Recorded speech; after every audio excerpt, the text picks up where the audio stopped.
ನಮಸ್ಕಾರ ಮಕ್ಕಳೇ. SSLC ಪರೀಕ್ಷಾ ಮಾರ್ಗದರ್ಶಿ ಸೈನ್ಸ್ ರಸಾಯನಶಾಸ್ತ್ರ ಭಾಗ ಬಿ ಉತ್ಕರ್ಷಣೆ ಮತ್ತು ಅಪಕರ್ಷಣೆ, ಅಂತರುಷ್ಣಕ ಕ್ರಿಯೆ ಮತ್ತು ಬಹಿರುಷ್ಣಕ ಕ್ರಿಯೆ, ಆಮ್ಲ ಮತ್ತು ಪ್ರತ್ಯಾಮ್ಲ. ರಸಾಯನಶಾಸ್ತ್ರ ಭಾಗ ಬಿ ಕರ್ನಾಟಕ ಪ್ರೌಢಶಿಕ್ಷಣ ಪರೀಕ್ಷಾ ಮಂಡಳಿಯಿಂದ ಅಧ್ಯಾಯವಾರು ಅಂಕ ಹಂಚಿಕೆ ಬದಲಾಗಿ ಮುಖ್ಯಾಂಶ ಆಧಾರಿತ ಅಂಕ ಹಂಚಿಕೆ ವಿಧಾನವನ್ನು ಅನುಸರಿಸುತ್ತಿದೆ. ಅದರಂತೆ ಅಂಕ ಹಂಚಿಕೆಯು ಈ ಕೆಳಗಿನಂತೆ ಇದೆ. ಕ್ರಮ ಸಂಖ್ಯೆ 1 ಮುಖ್ಯಾಂಶಗಳು: ನಿತ್ಯ ಜೀವನದಲ್ಲಿ ಪದಾರ್ಥಗಳು, ಅಧ್ಯಾಯಗಳು, ರಾಸಾಯನಿಕ ಕ್ರಿಯೆಗಳು ಮತ್ತು ಸಮೀಕರಣಗಳು, ಆಮ್ಲಗಳು, ಪ್ರತ್ಯಾಮ್ಲಗಳು ಮತ್ತು ಲವಣಗಳು, ಲೋಹಗಳು ಮತ್ತು ಅಲೋಹಗಳು, ಕಾರ್ಬನ್ ಮತ್ತು ಅದರ ಸಂಯುಕ್ತಗಳು. ಒಟ್ಟು ಅಂಕಗಳು 25. ಚಿತ್ರಗಳು 6.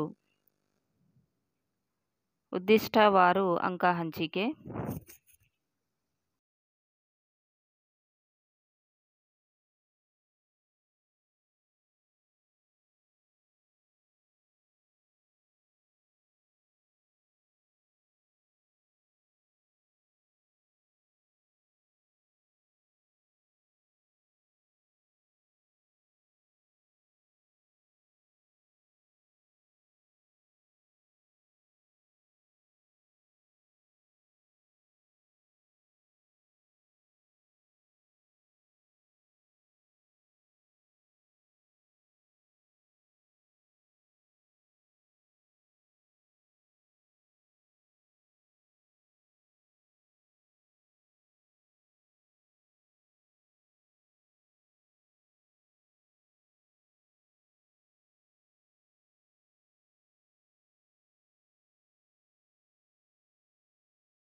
ಕ್ರಮ ಸಂಖ್ಯೆ: ಉದ್ದಿಷ್ಟಗಳು ಶೇಕಡ ಅಂಕಗಳು.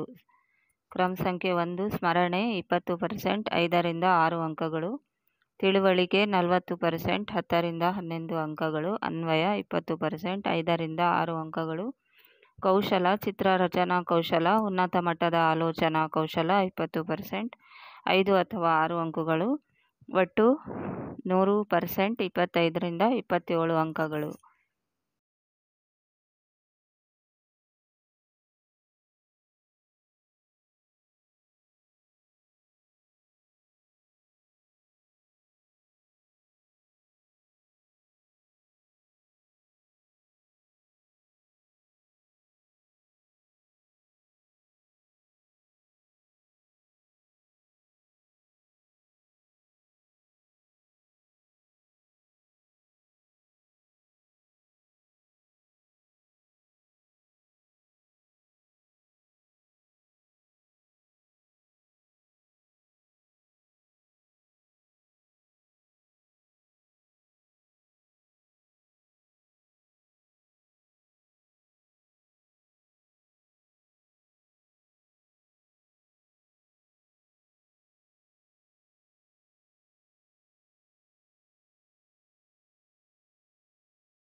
ಅಧ್ಯಾಯವಾರು ಪ್ರಶ್ನೆಗಳು. ಅಧ್ಯಾಯ 1 ರಾಸಾಯನಿಕ ಕ್ರಿಯೆಗಳು ಮತ್ತು ಸಮೀಕರಣಗಳು.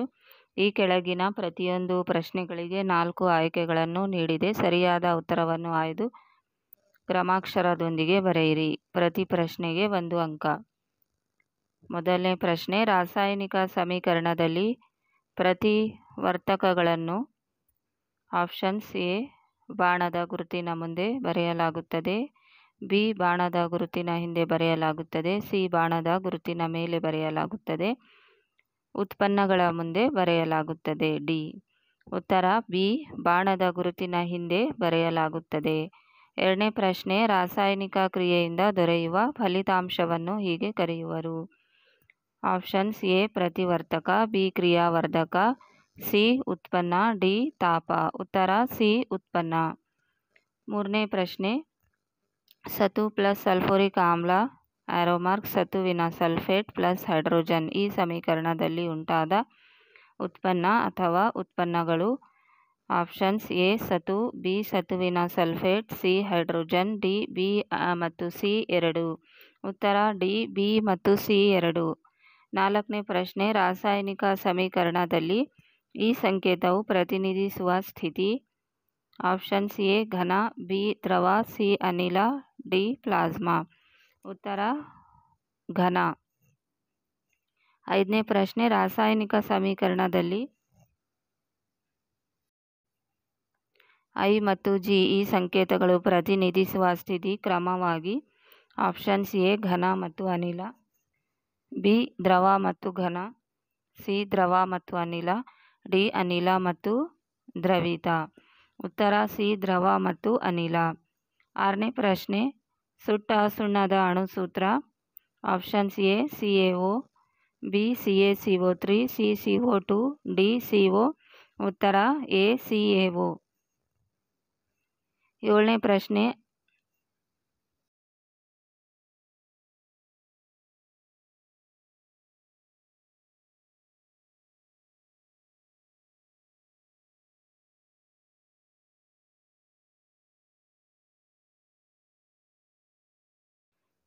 ಪ್ರಶ್ನೆ, ಅರಳಿದ ಸುಣ್ಣದ ರಾಸಾಯನಿಕ ಹೆಸರು ಮತ್ತು ಅಣುಸೂತ್ರ.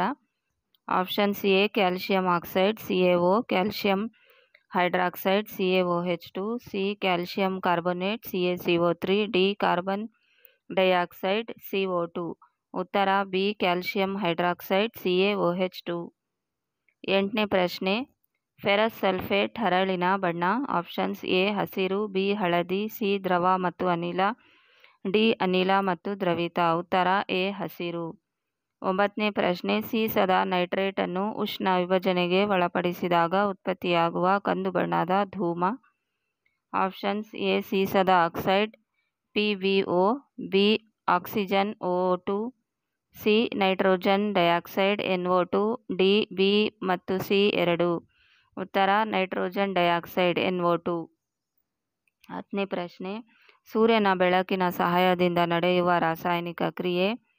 Options AgCl Ag+Cl2, B AgBr Ag+Br2, C C4H12O8+O2 CO2+H2O, D A ಮತ್ತು ಬಿ 2. ಉತ್ತರ ಡಿ ಎ ಮತ್ತು ಬಿ 2.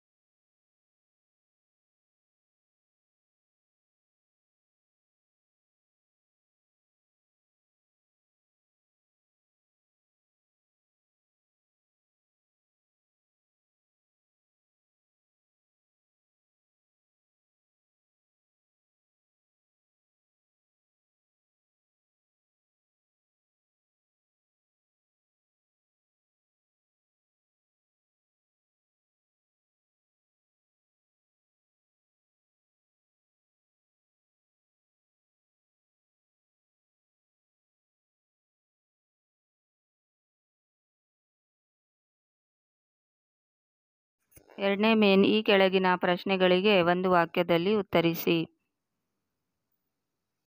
11ನೇ ಪ್ರಶ್ನೆ, ರಾಸಾಯನಿಕ ಸಂಯೋಗ ಎಂದರೇನು? ಉತ್ತರ ರಾಸಾಯನಿಕ ಕ್ರಿಯೆ ನಡೆದಾಗ 2 ಅಥವಾ 2ಕ್ಕಿಂತ ಹೆಚ್ಚು ಪ್ರತಿವರ್ತಕಗಳು ಸೇರಿ ಒಂದು ಉತ್ಪನ್ನವಾಗುವ ಕ್ರಿಯೆ. 12ನೇ ಪ್ರಶ್ನೆ, ರಾಸಾಯನಿಕ ವಿಭಜನೆಯನ್ನು ವ್ಯಾಖ್ಯಾನಿಸಿ. ಉತ್ತರ ರಾಸಾಯನಿಕ ಕ್ರಿಯೆ ನಡೆದಾಗ ಒಂದು ಪ್ರತಿವರ್ತಕವು ವಿಭಜನೆ ಹೊಂದಿ 2 ಅಥವಾ 2ಕ್ಕಿಂತ ಹೆಚ್ಚು ಉತ್ಪನ್ನಗಳಾಗುವ ಕ್ರಿಯೆ. 13ನೇ ಪ್ರಶ್ನೆ, ರಾಸಾಯನಿಕ ಕ್ರಿಯೆಯ ವಿಧಗಳು ಯಾವುವು? ಉತ್ತರ ರಾಸಾಯನಿಕ ಸಂಯೋಗ, ರಾಸಾಯನಿಕ ವಿಭಜನೆ, ರಾಸಾಯನಿಕ ಸ್ಥಾನಪಲ್ಲಟ ಹಾಗೂ ರಾಸಾಯನಿಕ ದ್ವಿಸ್ಥಾನಪಲ್ಲಟ. 14ನೇ ಪ್ರಶ್ನೆ, ಕಲ್ಲಿದ್ದಲಿನ ದಹನವು ಯಾವ ವಿಧದ ರಾಸಾಯನಿಕ ಕ್ರಿಯೆಯಾಗಿದೆ? ಉತ್ತರ ರಾಸಾಯನಿಕ ಸಂಯೋಗ. 15ನೇ ಪ್ರಶ್ನೆ, ಫೆರಸ್ ಸಲ್ಫೇಟ್ ಹರಳನ್ನು ಕಾಸಿದಾಗ ಹಸಿರು ಬಣ್ಣ ಕಳೆದುಕೊಳ್ಳುತ್ತದೆ ಏಕೆ? ಉತ್ತರ ಉಷ್ಣ ವಿಭಜನೆಗೆ ಒಳಪಟ್ಟು ನೀರನ್ನು ಕಳೆದುಕೊಳ್ಳುವುದರಿಂದ. 16ನೇ ಪ್ರಶ್ನೆ, ಉಷ್ಣ ವಿಭಜನೆ ಕ್ರಿಯೆ ಎಂದರೇನು? ಉತ್ತರ ರಾಸಾಯನಿಕ ವಿಭಜನೆ ಕ್ರಿಯೆಯನ್ನು ಕಾಸುವ ಮೂಲಕ ನಡೆಸುವ ಕ್ರಿಯೆಗೆ ಉಷ್ಣ ವಿಭಜನೆ ಕ್ರಿಯೆ ಎನ್ನುವರು.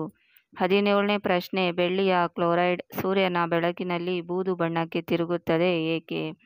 ಉತ್ತರ, ಬೆಳ್ಳಿಯ ಕ್ಲೋರೈಡ್ ಸೂರ್ಯನ ಬೆಳಕಿನಲ್ಲಿ ವಿಭಜನೆ ಹೊಂದಿ ಬೆಳ್ಳಿ ಹಾಗೂ ಕ್ಲೋರಿನ್ ಆಗುತ್ತದೆ.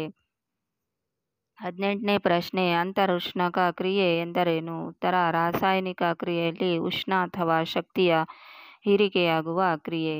19ನೇ ಪ್ರಶ್ನೆ, ಉತ್ಕರ್ಷಣ ಕ್ರಿಯೆ ಎಂದರೇನು?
ಉತ್ತರ, ರಾಸಾಯನಿಕ ಕ್ರಿಯೆಯಲ್ಲಿ ವಸ್ತುವೊಂದು ಆಮ್ಲಜನಕ ಪಡೆದುಕೊಳ್ಳುವ ಕ್ರಿಯೆ.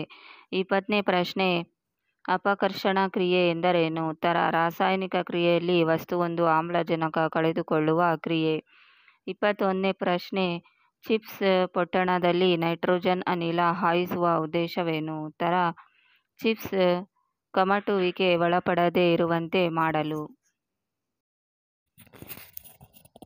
22ನೇ ಪ್ರಶ್ನೆ, ತಾಮ್ರವು ಸಂಕ್ಷಾರಣಕ್ಕೆ ಒಳಪಟ್ಟಾಗ ಉಂಟಾಗುವ ಬದಲಾವಣೆ ಏನು? ಉತ್ತರ, ತಾಮ್ರದ ಮೇಲೆ ಹಸಿರು ಬಣ್ಣದ ಲೇಪನ ಕಂಡುಬರುತ್ತದೆ.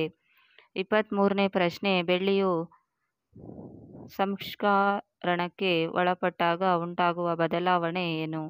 ಉತ್ತರ, ಬೆಳ್ಳಿಯ ಮೇಲೆ ಕಪ್ಪು ಬಣ್ಣದ ಲೇಪನ ಕಂಡುಬರುತ್ತದೆ. 24ನೇ ಪ್ರಶ್ನೆ, ಕಬ್ಬಿಣವು ಸಂಕ್ಷಾರಣಕ್ಕೆ ಒಳಪಟ್ಟಾಗ ಉಂಟಾಗುವ ಬದಲಾವಣೆ ಏನು? ಉತ್ತರ, ಕಬ್ಬಿಣವು ತುಕ್ಕು ಹಿಡಿಯುತ್ತದೆ. 25ನೇ ಪ್ರಶ್ನೆ, ತುಕ್ಕು ಅಥವಾ ಜಂಗು ಎಂದರೇನು? ಉತ್ತರ, ಕಬ್ಬಿಣದ ಜಲೀಯ ಆಕ್ಸೈಡನ್ನು ತುಕ್ಕು ಅಥವಾ ಜಂಗು ಎನ್ನುವರು. 26ನೇ ಪ್ರಶ್ನೆ, ಪ್ರಕ್ಷೇಪ ಎಂದರೇನು? ಉತ್ತರ, ರಾಸಾಯನಿಕ ಕ್ರಿಯೆ ನಡೆದಾಗ ಉತ್ಪತ್ತಿಯಾಗುವ ಜಲ ವಿಲೀನಗೊಳ್ಳದ ವಸ್ತುವನ್ನು ಪ್ರಕ್ಷೇಪ ಎನ್ನುವರು. 2ನೇ ಮೇನ್, ಈ ಕೆಳಗಿನ ಪ್ರಶ್ನೆಗಳಿಗೆ 2 ವಾಕ್ಯಗಳಲ್ಲಿ ಉತ್ತರಿಸಿ. ಪ್ರತಿ ಪ್ರಶ್ನೆಗೆ 2 ಅಂಕ. 27ನೇ ಪ್ರಶ್ನೆ, ರಾಸಾಯನಿಕ ಸಂಯೋಗ ಮತ್ತು ರಾಸಾಯನಿಕ ವಿಭಜನೆ ನಡುವಿನ ವ್ಯತ್ಯಾಸ ಬರೆಯಿರಿ. ಯಾವುದಾದರೂ 2 ಅಂಶಗಳು.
ಉತ್ತರ, ರಾಸಾಯನಿಕ ಸಂಯೋಗ, ರಾಸಾಯನಿಕ ವಿಭಜನೆ. ರಾಸಾಯನಿಕ ಸಂಯೋಗದಲ್ಲಿ 1ನೇದು 2 ಅಥವಾ 2ಕ್ಕಿಂತ ಹೆಚ್ಚು ಒಂದು ಪ್ರತಿವರ್ತಕ, 2ನೇದು 1 ಉತ್ಪನ್ನ, 2 ಅಥವಾ 2ಕ್ಕಿಂತ ಹೆಚ್ಚು ಉತ್ಪನ್ನ. 3ನೇದು ಉದಾಹರಣೆ H2+O2 ಆರೋಮಾರ್ಕ್ H2O. 3ನೇ ಉದಾಹರಣೆ FeSO4 ಆರೋಮಾರ್ಕ್ FeO3 + SO2 + SO3. 4ನೇ ಪ್ರಶ್ನೆ, ಉತ್ಕರ್ಷಣೆ ಮತ್ತು ಅಪಕರ್ಷಣೆ ನಡುವಿನ ವ್ಯತ್ಯಾಸ ಬರೆಯಿರಿ. ಯಾವುದಾದರೂ ಎರಡು ಅಂಶಗಳು. ಉತ್ತರ: ಉತ್ಕರ್ಷಣೆ, ಅಪಕರ್ಷಣೆ. ಉತ್ಕರ್ಷಣೆಯಲ್ಲಿ ಆಮ್ಲಜನಕ ಪಡೆದುಕೊಳ್ಳುವ ಕ್ರಿಯೆ, ಅಪಕರ್ಷಣೆಯಲ್ಲಿ ಆಮ್ಲಜನಕ ಕಳೆದುಕೊಳ್ಳುವ ಕ್ರಿಯೆ. ಎಲೆಕ್ಟ್ರಾನ್ ಪಡೆದುಕೊಳ್ಳುವ ಕ್ರಿಯೆ, ಎಲೆಕ್ಟ್ರಾನ್ ಕಳೆದುಕೊಳ್ಳುವ ಕ್ರಿಯೆ. ಹೈಡ್ರೋಜನ್ ಕಳೆದುಕೊಳ್ಳುವ ಕ್ರಿಯೆ, ಹೈಡ್ರೋಜನ್ ಪಡೆದುಕೊಳ್ಳುವ ಕ್ರಿಯೆ. ಉದಾಹರಣೆ C+O2 CO2. ಉದಾಹರಣೆ CuO+H2 Cu+H2O.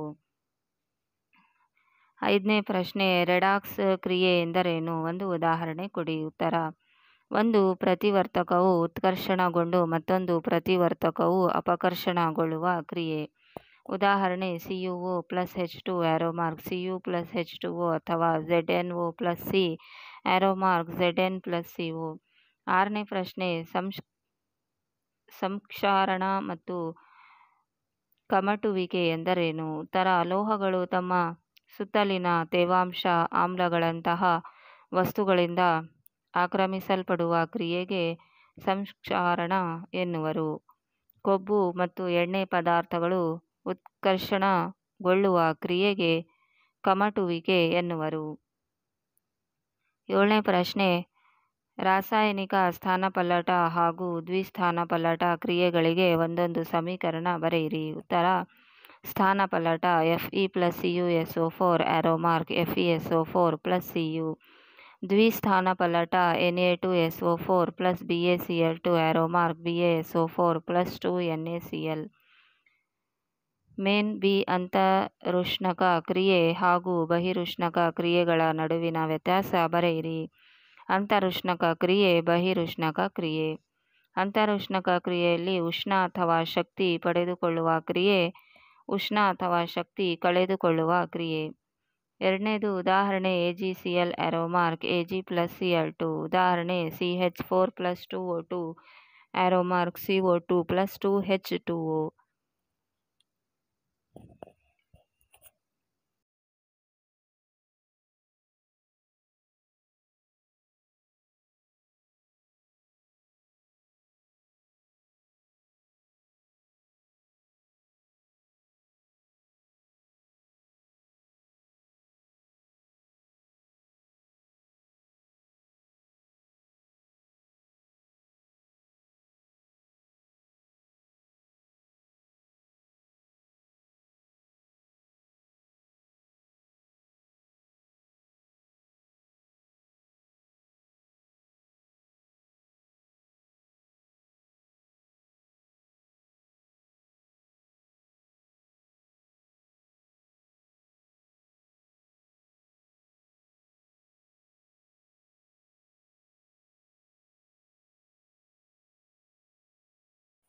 ಈ ಕೆಳಗಿನ ಪ್ರಶ್ನೆಗೆ ಉತ್ತರಿಸಿ. 33ನೇ ಪ್ರಶ್ನೆ, ನೀರಿನ ವಿದ್ಯುತ್ ವಿಭಜನೆಯ ಅಂದವಾದ ಚಿತ್ರ ಬರೆದು ಭಾಗಗಳನ್ನು ಗುರುತಿಸಿ. ಉತ್ತರ:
ಅಧ್ಯಾಯವಾರು ಪ್ರಶ್ನೆಗಳು. ಅಧ್ಯಾಯ 2, ಆಮ್ಲಗಳು, ಪ್ರತ್ಯಾಮ್ಲಗಳು ಮತ್ತು ಲವಣಗಳು. ಮೊದಲನೇ ಮೇನ್, ಈ ಕೆಳಗಿನ ಪ್ರತಿಯೊಂದು ಪ್ರಶ್ನೆಗಳಿಗೆ 4 ಆಯ್ಕೆಗಳನ್ನು ನೀಡಿದೆ. ಸರಿಯಾದ ಉತ್ತರವನ್ನು ಆಯ್ದು ಕ್ರಮಾಕ್ಷರದೊಂದಿಗೆ ಬರೆಯಿರಿ. ಮೊದಲನೇ ಪ್ರಶ್ನೆ, ಆಮ್ಲದ pH ಮೌಲ್ಯದ ವ್ಯಾಪ್ತಿ. Options A 0 to 7, B 2 to 12, C 7 to 14, D 12 to 14. ಉತ್ತರ 0 to 7. ಎರಡನೇ ಪ್ರಶ್ನೆ, ದ್ರಾವಣದಲ್ಲಿ ಹೈಡ್ರೋಜನ್ ಅಯಾನ್ಗಳ ಸಂಖ್ಯೆ ಹೆಚ್ಚಾದಂತೆ ಆಪ್ಷನ್ಸ್ ಎ ತಟಸ್ಥವಾಗುತ್ತದೆ, ಬಿ ಪ್ರತ್ಯಾಮ್ಲೀಯತೆ ಹೆಚ್ಚುತ್ತದೆ, ಸಿ ಆಮ್ಲೀಯತೆ ಹೆಚ್ಚುತ್ತದೆ, ಡಿ ಆಮ್ಲೀಯತೆ ಕಡಿಮೆಯಾಗುತ್ತದೆ. ಉತ್ತರ ಸಿ ಆಮ್ಲೀಯತೆ ಹೆಚ್ಚುತ್ತದೆ. ಮೂರನೇ ಪ್ರಶ್ನೆ, ಸತುವಿಗೆ ಸಾರಯುಕ್ತ ಸಲ್ಫ್ಯೂರಿಕ್ ಆಮ್ಲ ಬೆರೆಸಿದಾಗ ಬಿಡುಗಡೆಯಾಗುವ ಅನಿಲ. Options A oxygen, B nitrogen, C hydrogen, D carbon. ಉತ್ತರ ಸಿ ಹೈಡ್ರೋಜನ್. ನಾಲ್ಕನೇ ಪ್ರಶ್ನೆ, ಆಮ್ಲವನ್ನು ಲೋಹಕ್ಕೆ ಬೆರೆಸಿದಾಗ ದೊರೆಯುವ ಉತ್ಪನ್ನ. ಆಪ್ಷನ್ಸ್ ಎ ಲೋಹದ ಆಕ್ಸೈಡ್ ಮತ್ತು ನೀರು, ಬಿ ಲೋಹದ ಆಕ್ಸೈಡ್ ಮತ್ತು ಹೈಡ್ರೋಜನ್ ಅನಿಲ, ಸಿ ಲವಣ ಮತ್ತು ನೀರು, ಡಿ ಲವಣ ಮತ್ತು ಹೈಡ್ರೋಜನ್ ಅನಿಲ. ಉತ್ತರ ಡಿ ಲವಣ ಮತ್ತು ಹೈಡ್ರೋಜನ್ ಅನಿಲ. ಐದನೇ ಪ್ರಶ್ನೆ, ಸೋಡಿಯಂ ಜಿಂಕೇಟ್ನ ಅಣುಸೂತ್ರ. Options A NaZnO, B NaZn, C NaZnO2, D NaZnO2. ಉತ್ತರ ಡಿ NaZnO2.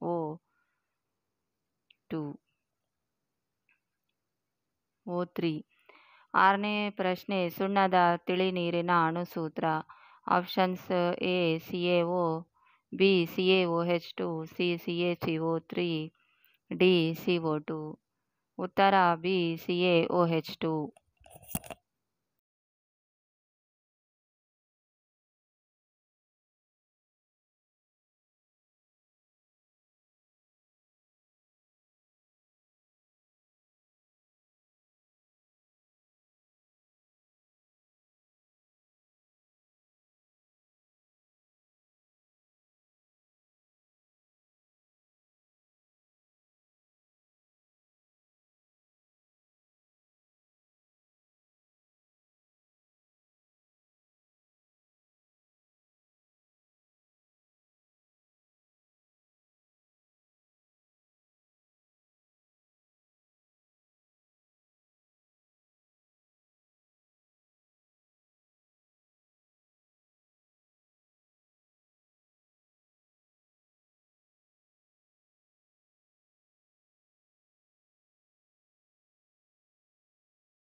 ಏಳನೇ ಪ್ರಶ್ನೆ, ತಟಸ್ಥೀಕರಣವನ್ನು ಪ್ರತಿನಿಧಿಸುವ ರಾಸಾಯನಿಕ ಸಮೀಕರಣ.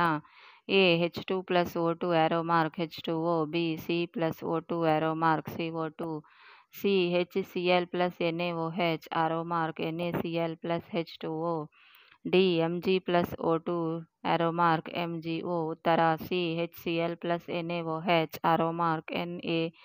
NaCl+H2O. ಎಂಟನೇ ಪ್ರಶ್ನೆ, ತಾಮ್ರದ ಆಕ್ಸೈಡ್ ದ್ರಾವಣಕ್ಕೆ ಹೈಡ್ರೋಕ್ಲೋರಿಕ್ ಆಮ್ಲವನ್ನು ಬೆರೆಸಿದಾಗ ಅದರ ಬಣ್ಣ ನೀಲಿ ಹಸಿರು ಆಗಲು ಕಾರಣ. ಆಪ್ಷನ್ಸ್ ತಾಮ್ರದ ಆಕ್ಸೈಡ್, ಬಿ ತಾಮ್ರದ ಹೈಡ್ರಾಕ್ಸೈಡ್, ಸಿ ನೀರು, ಡಿ ತಾಮ್ರದ ಕ್ಲೋರೈಡ್. ಉತ್ತರ ಡಿ ತಾಮ್ರದ ಕ್ಲೋರೈಡ್. ಒಂಬತ್ತನೇ ಪ್ರಶ್ನೆ, ಸೋಡಿಯಂ ಹೈಡ್ರಾಕ್ಸೈಡನ್ನು ನೀರಿಗೆ ಬೆರೆಸಿದಾಗ ದೊರೆಯುವ ಉತ್ಪನ್ನಗಳು. ಆಪ್ಷನ್ಸ್ ಎ ಸೋಡಿಯಂ ಮತ್ತು ನೀರು, ಬಿ ಹೈಡ್ರಾಕ್ಸೈಡ್ ಮತ್ತು ನೀರು, ಸಿ ಸೋಡಿಯಂ ಮತ್ತು ಹೈಡ್ರಾಕ್ಸೈಡ್, ಡಿ ಸೋಡಿಯಂ ಮತ್ತು ಆಕ್ಸೈಡ್. ಉತ್ತರ ಸಿ ಸೋಡಿಯಂ ಮತ್ತು ಹೈಡ್ರಾಕ್ಸೈಡ್. ಹತ್ತನೇ ಪ್ರಶ್ನೆ, ಆಮ್ಲಕ್ಕೆ ನೀರನ್ನು ಬೆರೆಸದೆ ನೀರಿಗೆ ಆಮ್ಲವನ್ನು ಬೆರೆಸಬೇಕು, ಏಕೆಂದರೆ ಅದು. ಆಪ್ಷನ್ಸ್ ಎ ಬಹಿರುಷ್ಣಕ ಕ್ರಿಯೆ ಹಾಗೂ ಸ್ಫೋಟಗೊಳ್ಳುವ ಸಂಭವವಿರುತ್ತದೆ,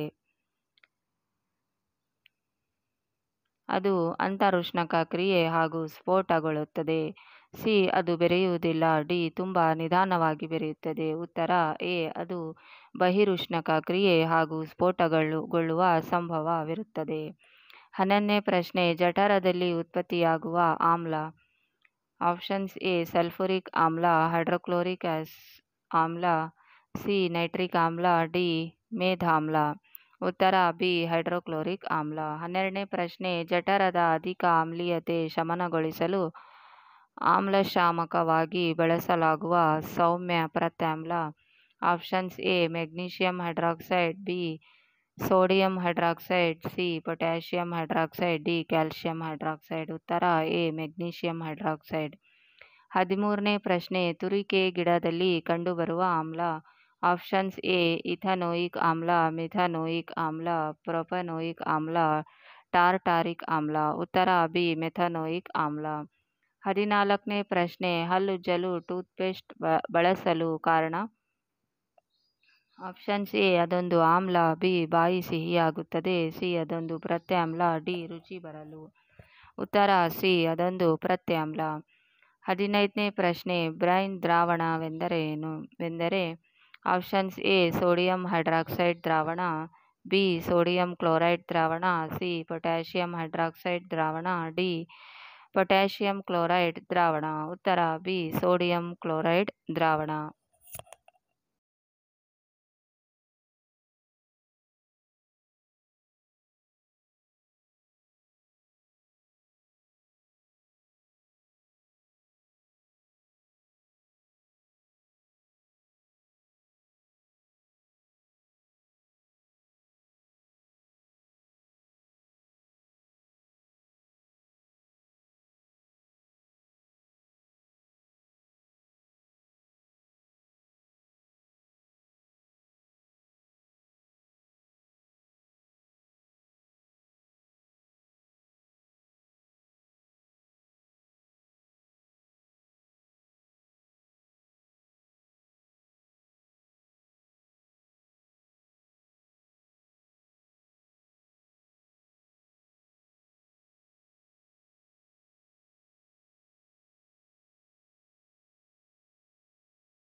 16ನೇ ಪ್ರಶ್ನೆ, ಕೃತಕ ಬೆಣ್ಣೆ ತಯಾರಿಕೆಯಲ್ಲಿ ಬಳಸಲಾಗುವ ಕ್ಲೋರ್ ಆಲ್ಕಲಿ ಪ್ರಕ್ರಿಯೆಯ ಉತ್ಪನ್ನ. ಆಪ್ಷನ್ಸ್ ಎ ಕ್ಲೋರಿನ್ ಅನಿಲ, sodium hydroxide, C sodium chloride, D hydrogen ಅನಿಲ. ಉತ್ತರ ಡಿ ಹೈಡ್ರೋಜನ್ ಅನಿಲ. 17ನೇ ಪ್ರಶ್ನೆ, ಗಾಜಿನ ತಯಾರಿಕೆಯಲ್ಲಿ ಕಚ್ಚಾ ಪದಾರ್ಥವಾಗಿ ಬಳಸಲಾಗುವ ಲವಣ. ಎ ಚೆಲುವೆ ಪುಡಿ, ವಾಷಿಂಗ್ ಸೋಡಾ, ಅಡುಗೆ ಸೋಡಾ, ಅಡುಗೆ ಉಪ್ಪು. ಉತ್ತರ ಬಿ ವಾಷಿಂಗ್ ಸೋಡಾ. 18ನೇ ಪ್ರಶ್ನೆ, ಪ್ಲಾಸ್ಟರ್ ಆಫ್ ಪ್ಯಾರಿಸ್ನ ರಾಸಾಯನಿಕ ಹೆಸರು. Calcium sulphate, calcium sulphate hemihydrate, calcium sulphonate, potassium sulphate. ಉತ್ತರ B calcium sulphate hemihydrate. 19ನೇ ಪ್ರಶ್ನೆ, ನೀಲಿ ಬಣ್ಣದ ತಾಮ್ರದ ಲೈಟನ್ನು ಕಾಸಿದಾಗ ಬಿಳಿ ಬಣ್ಣಕ್ಕೆ ಬದಲಾಗಲು ಕಾರಣ. ನೀರನ್ನು ಪಡೆಯುವುದರಿಂದ, ನೀರು ಹೆಚ್ಚಾಗುವುದರಿಂದ, ನೀರನ್ನು ಕಳೆದುಕೊಳ್ಳುವುದರಿಂದ, ನೀರಿನಲ್ಲಿ ಕರಗುವುದರಿಂದ. ಉತ್ತರ ಸಿ ನೀರನ್ನು ಕಳೆದುಕೊಳ್ಳುವುದರಿಂದ. 20ನೇ ಪ್ರಶ್ನೆ, ಹಲ್ಲಿನ ಸವೆತಕ್ಕೆ ಕಾರಣ.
ಆಪ್ಷನ್ಸ್ ಎ ಬಾಯಿಯಲ್ಲಿ ಉತ್ಪತ್ತಿಯಾಗುವ ಆಮ್ಲ, ಬಾಯಿಯಲ್ಲಿ ಉತ್ಪತ್ತಿಯಾಗುವ ಪ್ರತ್ಯಾಮ್ಲ, ಬಾಯಿಯಲ್ಲಿ ಉತ್ಪತ್ತಿಯಾಗುವ ಲವಣ, ನೀರು ಕುಡಿಯುವುದರಿಂದ. ಉತ್ತರ ಎ ಬಾಯಿಯಲ್ಲಿ ಉತ್ಪತ್ತಿಯಾಗುವ ಆಮ್ಲ. 2ನೇ ಮೇನ್, ಈ ಕೆಳಗಿನ ಪ್ರಶ್ನೆಗಳಿಗೆ ಒಂದು ವಾಕ್ಯದಲ್ಲಿ ಉತ್ತರಿಸಿ. 21ನೇ ಪ್ರಶ್ನೆ, ಲಿಟ್ಮಸ್ ಕಾಗದದಿಂದ ಆಮ್ಲವನ್ನು ಹೇಗೆ ಪತ್ತೆ ಹಚ್ಚುವಿರಿ? ಉತ್ತರ: ಆಮ್ಲದಲ್ಲಿ ಅದ್ದಿದ ನೀಲಿ ಲಿಟ್ಮಸ್ ಕೆಂಪು ಬಣ್ಣಕ್ಕೆ ಬದಲಾಗುತ್ತದೆ. ಆಮ್ಲದಲ್ಲಿ ಅದ್ದಿದ ಕೆಂಪು ಲಿಟ್ಮಸ್ನ ಬಣ್ಣ ಬದಲಾಗುವುದಿಲ್ಲ. 22ನೇ ಪ್ರಶ್ನೆ, ಆಮ್ಲ ಎಂದರೇನು? ಉತ್ತರ: 0 ಇಂದ 7ರವರೆಗಿನ pH ಮೌಲ್ಯ ವ್ಯಾಪ್ತಿಯ ದ್ರಾವಣಕ್ಕೆ ಆಮ್ಲ ಎನ್ನುವರು. 23ನೇ ಪ್ರಶ್ನೆ, ಪ್ರತ್ಯಾಮ್ಲದೊಂದಿಗೆ ಲೋಹದ ವರ್ತನೆಯ ಒಂದು ರಾಸಾಯನಿಕ ಸಮೀಕರಣ ಬರೆಯಿರಿ. ಉತ್ತರ: 2NaOH + Zn Na2ZnO2 + H2. 24ನೇ ಪ್ರಶ್ನೆ, ಸುಣ್ಣದ ತಿಳಿ ನೀರಿಗೆ ಗಾಳಿ ಊದಿದಾಗ ಉಂಟಾಗುವ ಪ್ರಕ್ಷೇಪ ಯಾವುದು? ಉತ್ತರ: ಕ್ಯಾಲ್ಸಿಯಂ ಕಾರ್ಬೋನೇಟ್ CaCO3. 25ನೇ ಪ್ರಶ್ನೆ, ಆಮ್ಲಗಳು ಲೋಹದ ಕಾರ್ಬೋನೇಟ್ ಮತ್ತು ಲೋಹದ ಹೈಡ್ರೋಜನ್ ಕಾರ್ಬೋನೇಟ್ನೊಂದಿಗೆ ವರ್ತಿಸಿದಾಗ ಬಿಡುಗಡೆಯಾಗುವ ಅನಿಲ ಯಾವುದು? ಉತ್ತರ: ಕಾರ್ಬನ್ ಡೈಆಕ್ಸೈಡ್. 26ನೇ ಪ್ರಶ್ನೆ, ಆಮ್ಲದೊಂದಿಗೆ ಕಾರ್ಬೋನೇಟ್ ಮತ್ತು ಹೈಡ್ರೋಜನ್ ಕಾರ್ಬೋನೇಟ್ಗಳು ವರ್ತಿಸಿದಾಗ ಉತ್ಪತ್ತಿಯಾಗುವ ಉತ್ಪನ್ನಗಳು ಯಾವುವು? ಉತ್ತರ: ಲವಣ, ಕಾರ್ಬನ್ ಡೈಆಕ್ಸೈಡ್ ಮತ್ತು ನೀರು. 27ನೇ ಪ್ರಶ್ನೆ, ಲೋಹದ ಆಕ್ಸೈಡನ್ನು ಪ್ರತ್ಯಾಮ್ಲೀಯ ಆಕ್ಸೈಡ್ ಎನ್ನುವರು ಏಕೆ? ಉತ್ತರ: ಲೋಹದ ಆಕ್ಸೈಡ್ ಪ್ರತ್ಯಾಮ್ಲದಂತೆ ಆಮ್ಲದೊಂದಿಗೆ ಬೆರೆತು ಲವಣ ಮತ್ತು ನೀರು ಉಂಟು ಮಾಡುವುದರಿಂದ ಅದನ್ನು ಪ್ರತ್ಯಾಮ್ಲೀಯ ಆಕ್ಸೈಡ್ ಎನ್ನುವರು. 28ನೇ ಪ್ರಶ್ನೆ, ಅಲೋಹೀಯ ಆಕ್ಸೈಡನ್ನು ಆಮ್ಲೀಯ ಆಕ್ಸೈಡ್ ಎನ್ನುವರು ಏಕೆ?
ಉತ್ತರ: ಅಲೋಹೀಯ ಆಕ್ಸೈಡ್ಗಳು ಪ್ರತ್ಯಾಮ್ಲದೊಂದಿಗೆ ಆಮ್ಲದೊಂದಿಗೆ ದಂತೆ ವರ್ತಿಸಿ ಲವಣ ಮತ್ತು ನೀರನ್ನು ಉತ್ಪತ್ತಿ ಮಾಡುತ್ತವೆ. 21ನೇ ಪ್ರಶ್ನೆ, ಕ್ಷಾರಗಳು ಎಂದರೇನು? ಉತ್ತರ: ನೀರಿನಲ್ಲಿ ಕರಗುವ ಪ್ರತ್ಯಾಮ್ಲಗಳನ್ನು ಕ್ಷಾರಗಳು ಎನ್ನುವರು.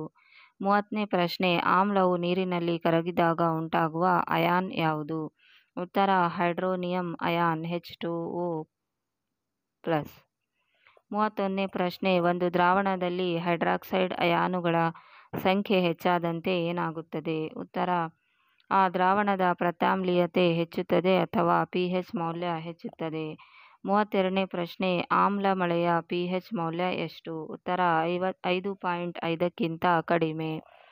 33ನೇ ಪ್ರಶ್ನೆ, ಚೆಲುವೆ ಪುಡಿಯ ರಾಸಾಯನಿಕ ಹೆಸರೇನು? ಉತ್ತರ: ಕ್ಯಾಲ್ಸಿಯಂ ಆಕ್ಸಿಕ್ಲೋರೈಡ್. 34ನೇ ಪ್ರಶ್ನೆ, ಚೆಲುವೆ ಪುಡಿ ತಯಾರಿಕೆಯ ರಾಸಾಯನಿಕ ಸಮೀಕರಣ ಬರೆಯಿರಿ. ಉತ್ತರ: CaOH2 + Cl2 CaOCl2 + H2O. 35ನೇ ಪ್ರಶ್ನೆ, ಬೇಕಿಂಗ್ ಪುಡಿ ಎಂದರೇನು? ಉತ್ತರ: ಅಡುಗೆ ಸೋಡಾ ಹಾಗೂ ಟಾರ್ಟರಿಕ್ ಆಮ್ಲಗಳ ಖಾದ್ಯ ಮಿಶ್ರಣವನ್ನು ಬೇಕಿಂಗ್ ಪುಡಿ ಎನ್ನುವರು. 36ನೇ ಪ್ರಶ್ನೆ, ವಾಷಿಂಗ್ ಸೋಡಾದ ಅಣುಸೂತ್ರ ಹಾಗೂ ರಾಸಾಯನಿಕ ಹೆಸರು ತಿಳಿಸಿ. ಉತ್ತರ: NaHCO3 ಸೋಡಿಯಂ ಹೈಡ್ರೋಜನ್ ಕಾರ್ಬೋನೇಟ್. 37ನೇ ಪ್ರಶ್ನೆ, ಬೆಂಕಿ ಆರಿಸುವ ಉಪಕರಣಗಳಲ್ಲಿ ಅಥವಾ ಆಮ್ಲ ಶಾಮಕವಾಗಿ ಬಳಸಲಾಗುವ ಲವಣ ಯಾವುದು? ಉತ್ತರ: NaHCO3 ಸೋಡಿಯಂ ಹೈಡ್ರೋಜನ್ ಕಾರ್ಬೋನೇಟ್. 38ನೇ ಪ್ರಶ್ನೆ, ಬ್ರೆಡ್ ಹಿಟ್ಟಿಗೆ ಅಡುಗೆ ಸೋಡಾ ಬೆರೆಸಿದಾಗ ಅದು ಉಬ್ಬುತ್ತದೆ ಏಕೆ? ಉತ್ತರ: ಏಕೆಂದರೆ ಬೇಕಿಂಗ್ ಸೋಡಾ ನೀರಿನೊಂದಿಗೆ ಬೆರೆತು ಕಾರ್ಬನ್ ಡೈಆಕ್ಸೈಡ್ ಅನಿಲ ಉತ್ಪತ್ತಿ ಮಾಡುತ್ತದೆ. 3ನೇ ಮೇನ್, ಈ ಕೆಳಗಿನ ಪ್ರಶ್ನೆಗಳಿಗೆ 2 ವಾಕ್ಯಗಳಲ್ಲಿ ಉತ್ತರಿಸಿ. 39ನೇ ಪ್ರಶ್ನೆ, ಆಮ್ಲ ಮತ್ತು ಪ್ರತ್ಯಾಮ್ಲಗಳ ನಡುವಿನ 2 ವ್ಯತ್ಯಾಸ ಬರೆಯಿರಿ. ಉತ್ತರ: ಯಾವುದಾದರೂ 2 ಅಂಶಗಳು ಆಮ್ಲ ಮತ್ತು ಪ್ರತ್ಯಾಮ್ಲ.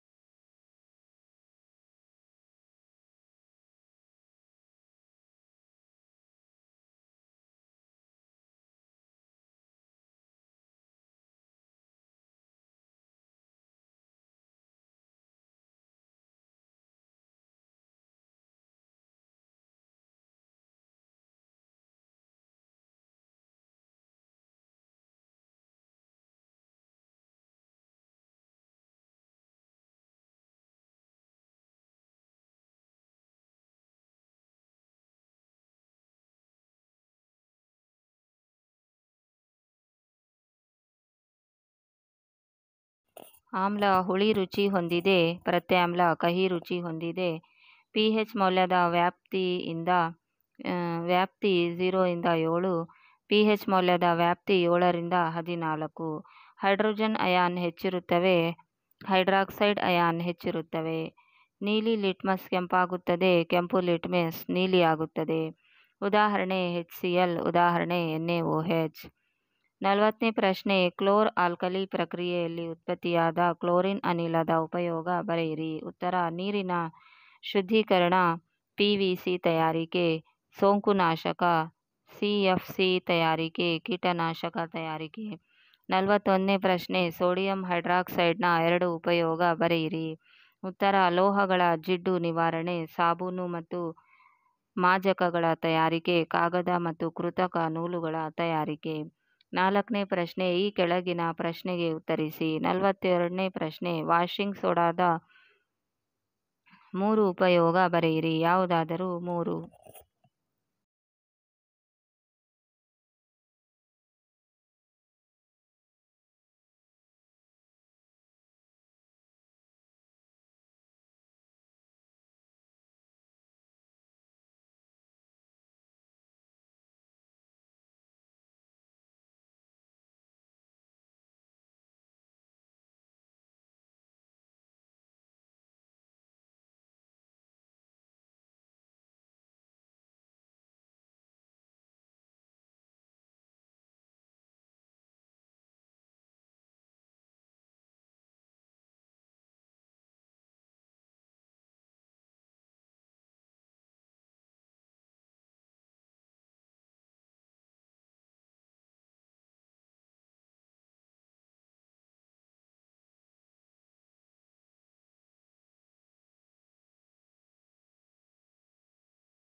ಉತ್ತರ: ಗಾಜು, ಸಾಬೂನು ಮತ್ತು ಕಾಗದ ಕಾರ್ಖಾನೆಗಳಲ್ಲಿ ಬಳಸುವರು. ಬೋರಾಕ್ಸ್ನಂತಹ ಸೋಡಿಯಂ ಸಂಯುಕ್ತಗಳು ಉತ್ಪಾದನೆಯಲ್ಲಿ ಬಳಸುವರು. ಗೃಹ ಬಳಕೆಯ ಸ್ವಚ್ಛಕಾರಿಯಾಗಿ ಉಪಯೋಗಿಸುವರು. ನೀರಿನ ಶಾಶ್ವತ ಗಡಸುತನ ನಿವಾರಣೆಗೆ ಬಳಸುವರು. 43ನೇ ಪ್ರಶ್ನೆ, ಚೆಲುವೆ ಪುಡಿಯ 3 ಉಪಯೋಗಗಳನ್ನು ಪಟ್ಟಿ ಮಾಡಿ. ಯಾವುದಾದರೂ 3. ಉತ್ತರ: ಬಟ್ಟೆ ಕಾರ್ಖಾನೆಗಳಲ್ಲಿ ಹತ್ತಿ ಮತ್ತು ನಾರನ್ನು ಚೆಲುವೆ ಮಾಡಲು, ಕಾಗದ ಕಾರ್ಖಾನೆಯಲ್ಲಿ ಮರದ ತಿರುಳನ್ನು ಚೆಲುವೆ ಮಾಡಲು, ಲಾಂಡ್ರಿಯಲ್ಲಿ ತೊಳೆದ ಬಟ್ಟೆಯನ್ನು ಚೆಲುವೆ ಮಾಡಲು, ರಾಸಾಯನಿಕ ಕಾರ್ಖಾನೆಗಳಲ್ಲಿ ಉತ್ಕರ್ಷಣಕಾರಿಯಾಗಿ ಕುಡಿಯುವ ನೀರನ್ನು ಕ್ರಿಮಿ ಮುಕ್ತಗೊಳಿಸಲು.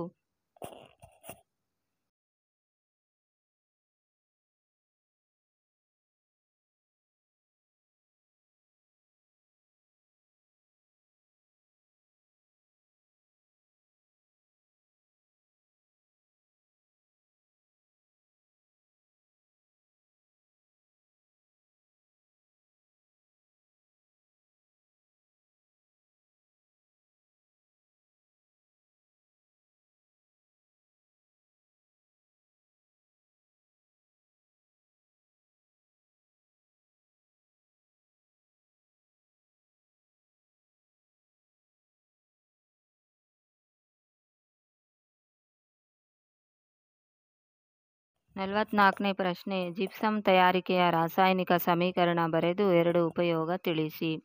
ಉತ್ತರ: CaSO4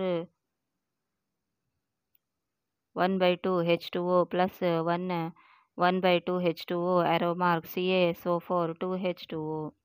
ಆಟಿಕೆಗಳ ತಯಾರಿಕೆ ಮತ್ತು ಅಲಂಕಾರಿಕ ವಸ್ತು ತಯಾರಿಕೆ. ನುಣುಪಾದ ಮೇಲ್ಮೈ ನಿರ್ಮಿಸಲು. ಯಾವುದಾದರೂ 3. 5ನೇ ಮೇನ್, ಈ ಕೆಳಗಿನ ಪ್ರಶ್ನೆಗೆ ಉತ್ತರಿಸಿ. ಪ್ರತಿ ಪ್ರಶ್ನೆಗೆ 3 ಅಥವಾ 4 ಅಂಕ. 45ನೇ ಪ್ರಶ್ನೆ, ಸಾರರಿಕ್ತ ಸಲ್ಫ್ಯೂರಿಕ್ ಆಮ್ಲದೊಂದಿಗೆ ಸತುವಿನ ಚೂರುಗಳ ವರ್ತನೆ ಮತ್ತು ಉರಿಸುವಿಕೆಯ ಮೂಲಕ ಹೈಡ್ರೋಜನ್ ಅನಿಲದ ಪರೀಕ್ಷೆಯ ಅಂದವಾದ ಚಿತ್ರ ಬರೆದು ಭಾಗಗಳನ್ನು ಗುರುತಿಸಿ.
46ನೇ ಪ್ರಶ್ನೆ, ನೀರಿನಲ್ಲಿ ಆಮ್ಲೀಯ ದ್ರಾವಣ ವಿದ್ಯುತ್ತನ್ನು ಪ್ರವಹಿಸುತ್ತಿರುವ ಅಂದವಾದ ಚಿತ್ರ ಬರೆದು ಭಾಗಗಳನ್ನು ಗುರುತಿಸಿ.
ಅಧ್ಯಾಯವಾರು ಪ್ರಶ್ನೆಗಳು. ಅಧ್ಯಾಯ 3 ಲೋಹಗಳು ಮತ್ತು ಅಲೋಹಗಳು.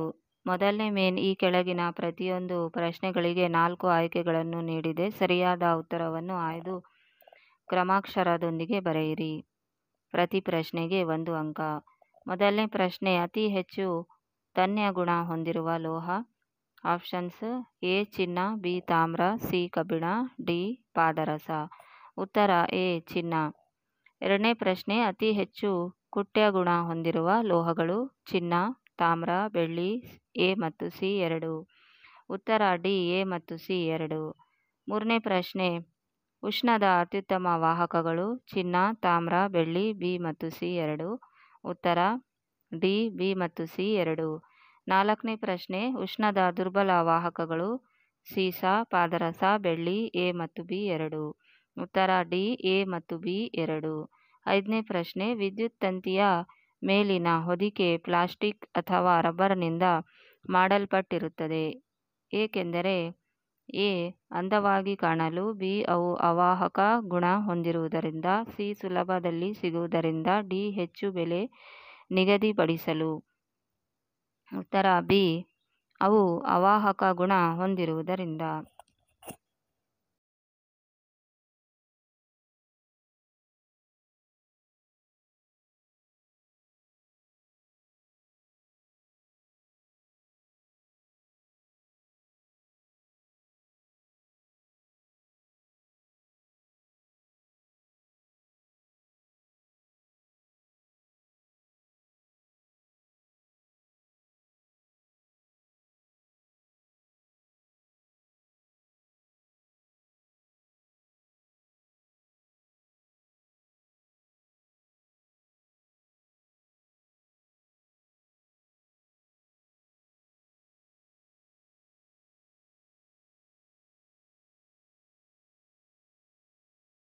ಆರನೇ ಪ್ರಶ್ನೆ, ಹೊಳೆಯುವ ಅಲೋಹ.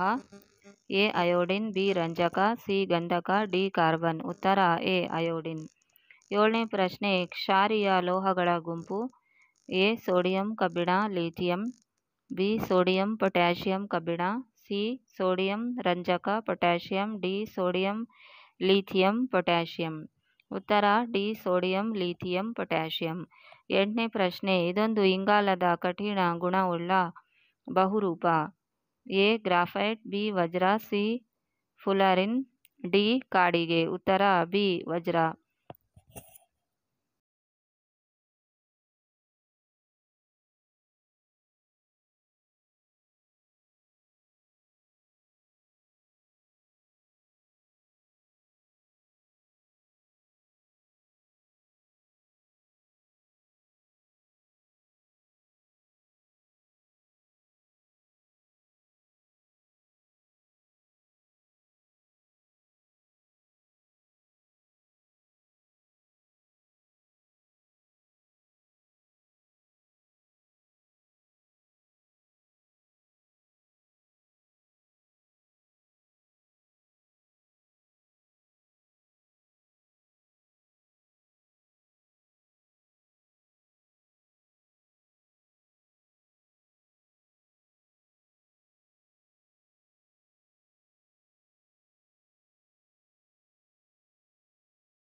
ಒಂಬತ್ತನೇ ಪ್ರಶ್ನೆ, ಅತಿ ಕಡಿಮೆ ಕರಗುವ ಬಿಂದು ಹೊಂದಿರುವ ಲೋಹಗಳು. ಎ ಗ್ಯಾಲಿಯಂ ಮತ್ತು ಸೀಸಿಯಂ, ಸೋಡಿಯಂ ಮತ್ತು ಪೊಟ್ಯಾಷಿಯಂ, ಸೋಡಿಯಂ ಮತ್ತು ಗ್ಯಾಲಿಯಂ, ಪೊಟ್ಯಾಷಿಯಂ ಮತ್ತು ಸೀಸಿಯಂ. ಉತ್ತರ ಎ ಗ್ಯಾಲಿಯಂ ಮತ್ತು ಸೀಸಿಯಂ. ಹತ್ತನೇ ಪ್ರಶ್ನೆ, ಲೋಹಗಳು ನೀರಿನಲ್ಲಿ ಕರಗಿದಾಗ ಉಂಟು ಮಾಡುವ ಉತ್ಪನ್ನ. ಎ ಪ್ರತ್ಯಾಮ್ಲೀಯ ಆಕ್ಸೈಡ್ಗಳು, ಬಿ ಆಮ್ಲೀಯ ಆಕ್ಸೈಡ್ಗಳು, ಸಿ ಆಮ್ಲಗಳು, ಡಿ ಲವಣಗಳು. ಉತ್ತರ ಎ ಪ್ರತ್ಯಾಮ್ಲೀಯ ಆಕ್ಸೈಡ್ಗಳು. 11ನೇ ಪ್ರಶ್ನೆ, ಅಲೋಹಗಳು ನೀರಿನಲ್ಲಿ ಕರಗಿದಾಗ ಉಂಟು ಮಾಡುವ ಉತ್ಪನ್ನ. ಎ ಪ್ರತ್ಯಾಮ್ಲೀಯ ಆಕ್ಸೈಡ್ಗಳು, ಬಿ ಆಮ್ಲೀಯ ಆಕ್ಸೈಡ್ಗಳು, ಸಿ ಆಮ್ಲಗಳು, ಡಿ ಲವಣಗಳು. ಉತ್ತರ ಬಿ ಆಮ್ಲೀಯ ಆಕ್ಸೈಡ್ಗಳು. 12ನೇ ಪ್ರಶ್ನೆ, ಇವುಗಳಲ್ಲಿ ಉಭಯವರ್ತಿ oxide. A potassium oxide, B sodium oxide, C magnesium oxide, D aluminium oxide. ಉತ್ತರ ಡಿ ಅಲ್ಯೂಮಿನಿಯಂ ಆಕ್ಸೈಡ್.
13ನೇ ಪ್ರಶ್ನೆ, ಲೋಹಗಳು ಆಮ್ಲಜನಕದೊಂದಿಗೆ ಬೆರೆತು ಉಂಟು ಮಾಡುವ ಉತ್ಪನ್ನ.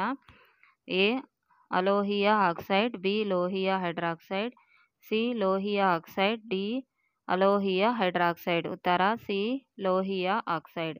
14ನೇ ಪ್ರಶ್ನೆ, ಹಬೆಯೊಂದಿಗೆ ವರ್ತಿಸುವ ಲೋಹಗಳು. ಎ ಕಬ್ಬಿಣ, ಬಿ ಅಲ್ಯೂಮಿನಿಯಂ, ಸಿ ಸತು, ಡಿ ಮೇಲಿನ 3. ಉತ್ತರ ಡಿ ಮೇಲಿನ 3. 15ನೇ ಪ್ರಶ್ನೆ, ಕ್ಯಾಲ್ಸಿಯಂ ನೀರಿನ ಮೇಲೆ ತೇಲಲು ಕಾರಣ. ಕ್ಯಾಲ್ಸಿಯಂ ನೀರಿನೊಂದಿಗೆ ಬೆರೆತು ಎ ಹೈಡ್ರೋಜನ್ ಉತ್ಪತ್ತಿ ಮಾಡುವುದರಿಂದ, ಆಕ್ಸಿಜನ್ ಉತ್ಪತ್ತಿ ಮಾಡುವುದರಿಂದ, ಕ್ಲೋರಿನ್ ಉತ್ಪತ್ತಿ ಮಾಡುವುದರಿಂದ, ಉಷ್ಣ ಬಿಡುಗಡೆ ಮಾಡುವುದರಿಂದ. ಉತ್ತರ ಎ ಹೈಡ್ರೋಜನ್ ಉತ್ಪತ್ತಿ ಮಾಡುವುದರಿಂದ. 16ನೇ ಪ್ರಶ್ನೆ, ತಣ್ಣೀರಿನೊಂದಿಗೆ ವರ್ತಿಸಿ ಉಷ್ಣ ಬಿಡುಗಡೆ ಮಾಡುವ ಲೋಹಗಳು. ಎ ಸೋಡಿಯಂ ಮತ್ತು ಕಬ್ಬಿಣ, ಬಿ ಸೋಡಿಯಂ ಮತ್ತು ಪೊಟ್ಯಾಷಿಯಂ, ಸಿ ಕಬ್ಬಿಣ ಮತ್ತು ತಾಮ್ರ, ಡಿ ತಾಮ್ರ ಮತ್ತು ಸತು. ಉತ್ತರ ಬಿ ಸೋಡಿಯಂ ಮತ್ತು ಪೊಟ್ಯಾಷಿಯಂ. 17ನೇ ಪ್ರಶ್ನೆ, ಬಿಸಿ ನೀರಿನೊಂದಿಗೆ ವರ್ತಿಸುವ ಲೋಹ. ಎ ಕಬ್ಬಿಣ, ಬಿ ಚಿನ್ನ, ಸಿ ತಾಮ್ರ, ಡಿ ಮ್ಯಾಗ್ನೀಷಿಯಂ. ಉತ್ತರ ಡಿ ಮ್ಯಾಗ್ನೀಷಿಯಂ. 18ನೇ ಪ್ರಶ್ನೆ, ಅತ್ಯಂತ ಪ್ರಬಲ ಉತ್ಕರ್ಷಕ. A HNO2, H2SO4, C CO, D KMnO4. ಉತ್ತರ HNO2. 19ನೇ ಪ್ರಶ್ನೆ, ಅತಿ ಹೆಚ್ಚು ಕ್ರಿಯಾಶೀಲ ಲೋಹಗಳು. A sodium, B titanium, C potassium, D A ಮತ್ತು ಸಿ ಎರಡು. ಉತ್ತರ ಎ ಮತ್ತು ಸಿ ಎರಡು.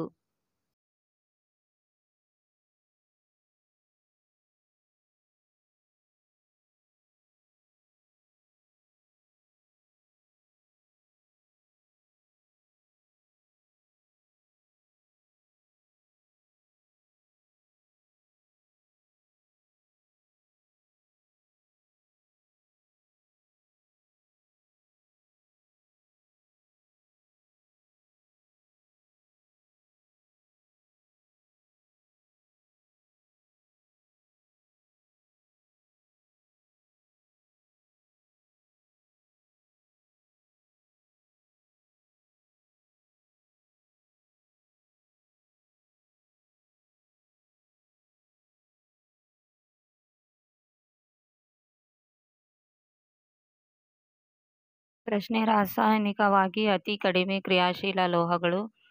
ಎ ಪಾದರಸ, ಬಿ ಚಿನ್ನ, ಸಿ ಬೆಳ್ಳಿ, ಡಿ ಎ ಬಿ ಮತ್ತು ಸಿ ಮೂರು. ಉತ್ತರ ಡಿ ಎ ಬಿ ಮತ್ತು ಸಿ ಮೂರು. 21ನೇ ಪ್ರಶ್ನೆ, ಲೋಹ ಮತ್ತು ಅಲೋಹಗಳ ನಡುವಿನ ವರ್ತನೆ ಸೂಚಿಸುವ ಸಮೀಕರಣ. Na+Cl2 ⍵NaCl, B H2+Cl2 ⍵HCl, C H2+O2 ಕ್ರಿಯಾಶೀಲ ಲೋಹಗಳು. ಡಿ H+ ಪಾದರಸ, ಬಿ ಚಿನ್ನ, ಸಿ ಬೆಳ್ಳಿ ⍵H2O. ಉತ್ತರ Na+Cl2 ⍵NaCl. 22ನೇ ಪ್ರಶ್ನೆ, ಮುಕ್ತ ರೂಪದಲ್ಲಿ ದೊರೆಯುವ ಲೋಹಗಳು. ಸೂಚಿಸುವ ಎ ಚಿನ್ನ, ಬೆಳ್ಳಿ, ಕಬ್ಬಿಣ ಮತ್ತು ತಾಮ್ರ, ಬಿ ಚಿನ್ನ, ಬೆಳ್ಳಿ, ಸೀಸ ಮತ್ತು ತಾಮ್ರ, ಸಿ ಚಿನ್ನ, ಬೆಳ್ಳಿ, ಪ್ಲಾಟಿನಂ ಮತ್ತು ತಾಮ್ರ, ಡಿ ಚಿನ್ನ, ಬೆಳ್ಳಿ, ತವರ ಮತ್ತು ತಾಮ್ರ. ಉತ್ತರ ಸಿ ಚಿನ್ನ, ಬೆಳ್ಳಿ, ಪ್ಲಾಟಿನಂ ಮತ್ತು ತಾಮ್ರ. 23ನೇ ಪ್ರಶ್ನೆ, ಪಾದರಸದ ಅದುರಿನ ಹೆಸರು ಮತ್ತು ಅಣುಸೂತ್ರ. ಎ ಚಾಲ್ಕೋಪೈರೇಟ್ CuSO4, ಬಿ ತಾಮ್ರದ glance CuO, C haematite Fe2O3, D cinnabar HgS. ಉತ್ತರ ಸಿನ್ನಬಾರ್ HgS. 24ನೇ ಪ್ರಶ್ನೆ, ತಾಮ್ರದ ಶುದ್ಧೀಕರಣದಲ್ಲಿ ಬಳಸಲಾಗುವ ವಿದ್ಯುತ್ ವಿಭಾಜ್ಯ ದ್ರಾವಣ. A CuSO4, B CuO, C Cu2O, D CuCl2. ಉತ್ತರ CuSO4. 25ನೇ ಪ್ರಶ್ನೆ, ರೈಲು ಹಳಿಗಳನ್ನು ಬೆಸೆಯಲು ಬಳಸುವ ರಾಸಾಯನಿಕ ಕ್ರಿಯೆ. ವಿದ್ಯುತ್ ವಿಭಜನೆ ಕ್ರಿಯೆ, ಥರ್ಮೈಟ್ ಕ್ರಿಯೆ, ಲೋಹೋದ್ಧರಣ, ವಿದ್ಯುತ್ ಲೇಪನ ಕ್ರಿಯೆ. ಉತ್ತರ ಬಿ ಥರ್ಮೈಟ್ ಕ್ರಿಯೆ. 2ನೇ ಮೇನ್, ಈ ಕೆಳಗಿನ ಪ್ರಶ್ನೆಗಳಿಗೆ ಒಂದು ವಾಕ್ಯದಲ್ಲಿ ಉತ್ತರಿಸಿ. ಪ್ರತಿ ಪ್ರಶ್ನೆಗೆ 1 ಅಂಕ.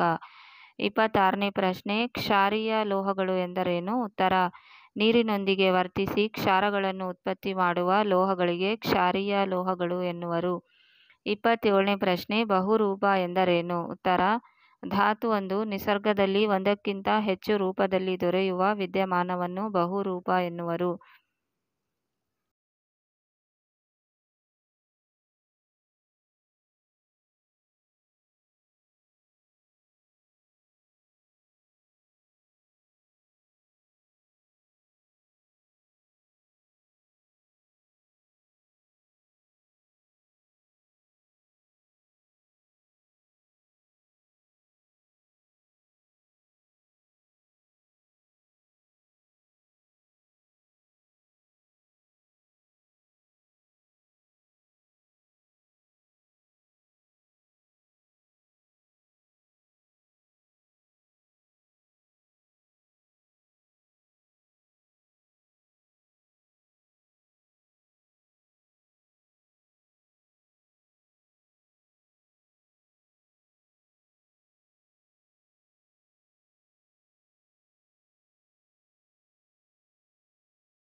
ಇಪ್ಪತ್ತೆಂಟನೇ ಪ್ರಶ್ನೆ, ವಿದ್ಯುತ್ ವಾಹಕ ಕಾರ್ಬನ್ನ ಬಹುರೂಪ ಅಥವಾ ಅಲೋಹ ಯಾವುದು? ಉತ್ತರ ಗ್ರಾಫೈಟ್. 29ನೇ ಪ್ರಶ್ನೆ, ಕೊಠಡಿ ಉಷ್ಣತೆಯಲ್ಲಿ ದ್ರವ ರೂಪದಲ್ಲಿರುವ ಲೋಹ ಯಾವುದು? ಉತ್ತರ ಪಾದರಸ.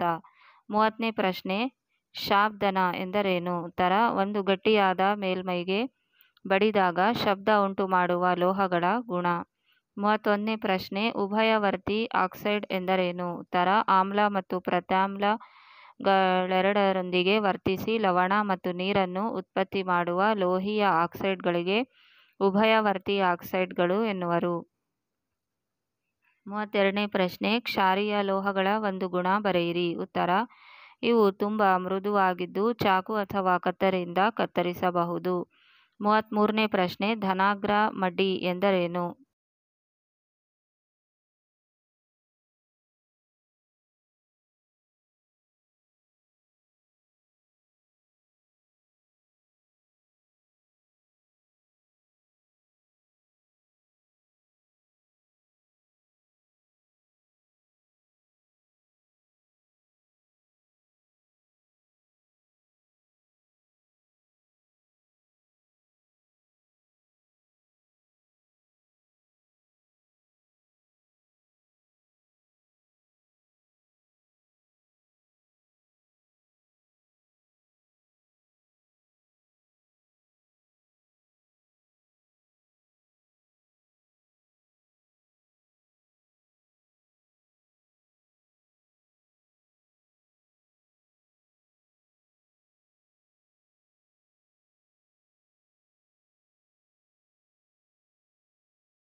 ಉತ್ತರ: ವಿದ್ಯುತ್ ವಿಭಜನೆ ಕ್ರಿಯೆಯಲ್ಲಿ ವಿಲೀನವಾಗದೇ ಇರುವ ಕಲ್ಮಶಗಳು ಧನಾಗ್ರದ ಕೆಳಭಾಗದಲ್ಲಿ ಸಂಗ್ರಹಗೊಳ್ಳುತ್ತವೆ. ಇವುಗಳನ್ನು ಧನಾಗ್ರ ಮಡ್ಡಿ ಎನ್ನುವರು. 34ನೇ ಪ್ರಶ್ನೆ: ಗ್ಯಾಲ್ವನೀಕರಣ ಎಂದರೇನು? ಉತ್ತರ: ಉಕ್ಕು ಮತ್ತು ಕಬ್ಬಿಣವನ್ನು ತುಕ್ಕಿನಿಂದ ಸಂರಕ್ಷಿಸಲು ಸತುವಿನ ತೆಳವಾದ ಲೇಪನ ಮಾಡುವ ವಿಧಾನಕ್ಕೆ ಗ್ಯಾಲ್ವನೀಕರಣ ಎನ್ನುವರು. 3ನೇ ಮೇನ್: ಈ ಕೆಳಗಿನ ಪ್ರಶ್ನೆಗಳಿಗೆ 2 ವಾಕ್ಯಗಳಲ್ಲಿ ಉತ್ತರಿಸಿ. ಪ್ರತಿ ಪ್ರಶ್ನೆಗೆ 2 ಅಂಕ. 35ನೇ ಪ್ರಶ್ನೆ: ಸೋಡಿಯಂ ಕ್ಲೋರೈಡ್ ಉಂಟಾಗುವಿಕೆಯ ಚುಕ್ಕಿ ರಚನೆ ಬರೆಯಿರಿ.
ಮೂವತ್ತಾರನೇ ಪ್ರಶ್ನೆ: ಮೆಗ್ನೀಷಿಯಂ ಕ್ಲೋರೈಡ್ ಉಂಟಾಗುವಿಕೆಯ ಚುಕ್ಕಿ ರಚನೆ ಬರೆಯಿರಿ.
37ನೇ ಪ್ರಶ್ನೆ, ಮಿಶ್ರಲೋಹ ಎಂದರೇನು? ಒಂದು ಉದಾಹರಣೆ ಕೊಡಿ. ಉತ್ತರ: ಎರಡು ಅಥವಾ ಎರಡಕ್ಕಿಂತ ಹೆಚ್ಚು ಲೋಹಗಳಿಂದಾದ ಸಮರೂಪ ಮಿಶ್ರಣವನ್ನು ಮಿಶ್ರಲೋಹ ಎನ್ನುವರು. ಉದಾಹರಣೆ: ಕಂಚು ಅಥವಾ ಬೆಸುಗೆ ಲೋಹ ಅಥವಾ ಕಲೆರಹಿತ ಉಕ್ಕು.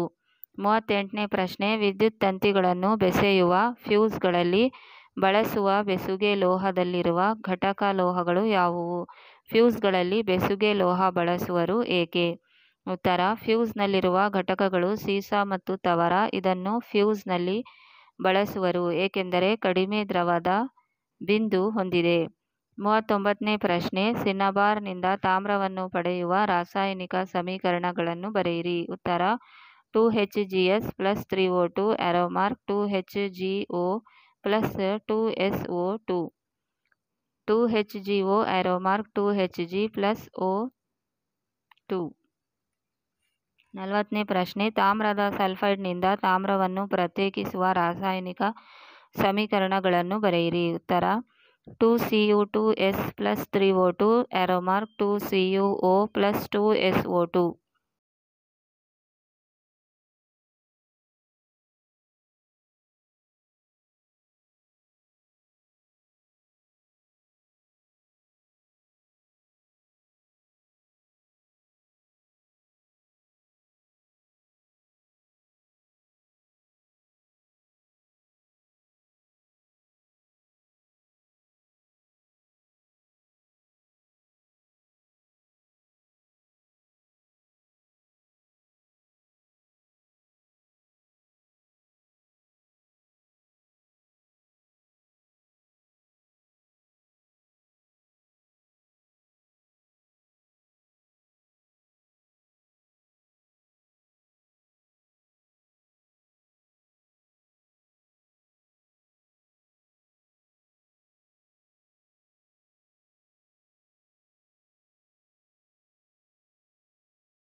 2Cu2O + Cu2S 6Cu + 6SO2.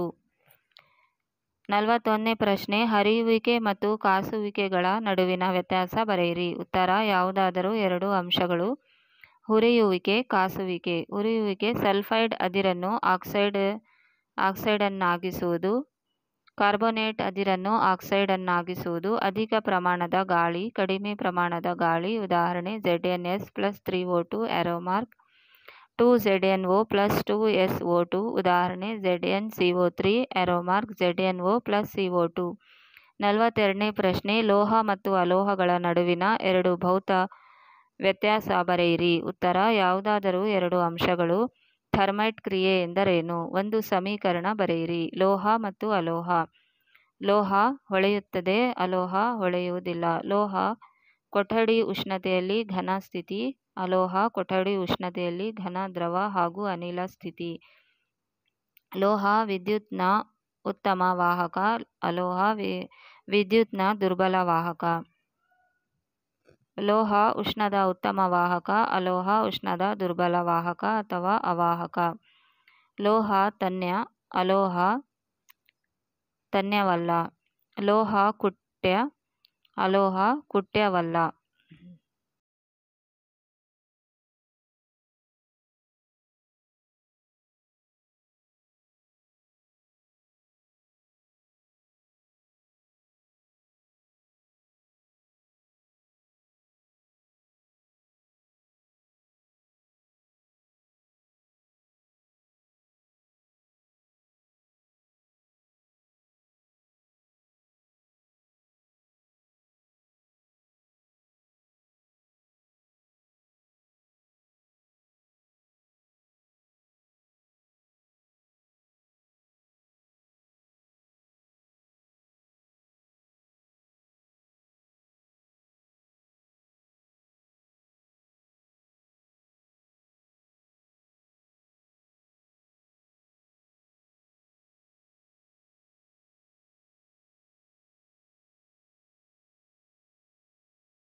ಉತ್ತರ: ಲೋಹೀಯ ಆಕ್ಸೈಡ್ಗಳಿಗೆ ಹೆಚ್ಚು ಕ್ರಿಯಾಪಟು ಹೊಂದಿರುವ ಲೋಹಗಳನ್ನು ಬೆರೆಸುವುದರ ಮೂಲಕ ಆ ಸಂಯುಕ್ತದಲ್ಲಿನ ಲೋಹವನ್ನು ಬೇರ್ಪಡಿಸುವುದರೊಂದಿಗೆ ಹೆಚ್ಚು ಉಷ್ಣತೆಯನ್ನು ಬಿಡುಗಡೆ ಮಾಡುವ ಕ್ರಿಯೆಗೆ ಥರ್ಮೈಟ್ ಕ್ರಿಯೆ ಎನ್ನುವರು.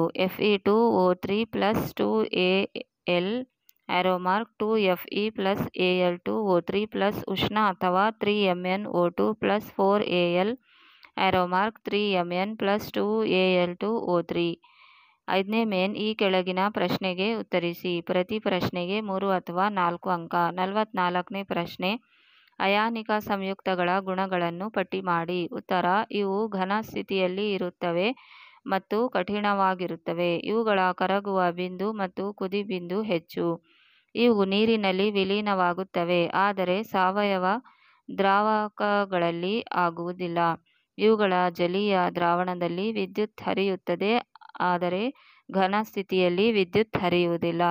45ನೇ ಪ್ರಶ್ನೆ. ತಾಮ್ರದ ವಿದ್ಯುತ್ ವಿಭಜನೆಯ ಅಂದವಾದ ಚಿತ್ರ ರಚಿಸಿ. ಭಾಗ ಗುರುತಿಸಿ.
ನಲವತ್ತಾರನೇ ಪ್ರಶ್ನೆ. ಲವಣ ದ್ರಾವಣದ ವಾಹಕತೆಯನ್ನು ಪರೀಕ್ಷಿಸುತ್ತಿರುವ ಅಂದವಾದ ಚಿತ್ರ ಬರೆದು ಭಾಗ ಗುರುತಿಸಿ.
ನಲವತ್ತೇಳನೇ ಪ್ರಶ್ನೆ. ಲೋಹದ ಮೇಲೆ ಹಬೆಯ ವರ್ತನೆಯ ಅಂದವಾದ ಚಿತ್ರ ಬರೆದು ಭಾಗ ಗುರುತಿಸಿ.